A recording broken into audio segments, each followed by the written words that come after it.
πιστεύετε περισσότερο θα κατέβει υποψήφιος? Γιατί είναι σίγουρη. Πώς το είστε για την ψηφίδες επίσης? Εννοείται, κατεβαίνουμε με τον Γιώτη Τσιμόπουλο αυτή την Κυριακή, όλες τις κάλπες, με το σύνδεσμο Τσικίν. Πώς δεν θα ψηφίσει Γιώτη νομίζεις? Δεν θα ψηφίσει Γιώτη? Εγώ δεν ψηφίζω κανέναν. Κανέναν?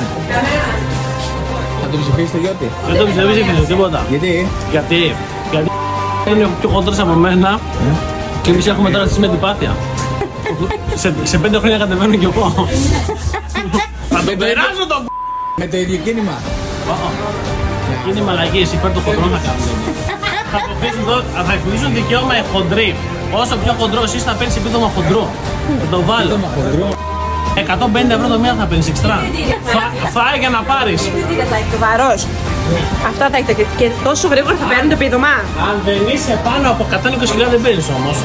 Όχι, για τους άντρες. Σε γυναίκες θέλεις είναι 90. Έδωσε μια ιδέα ο Σταύρος. Ότι στο κίνημα των χοντρών όλοι οι χοντροί να παίρνουν άνω των 120 κιλά 150 ευρώ το μήνα. Συμφωνείς? Συμφωνώ.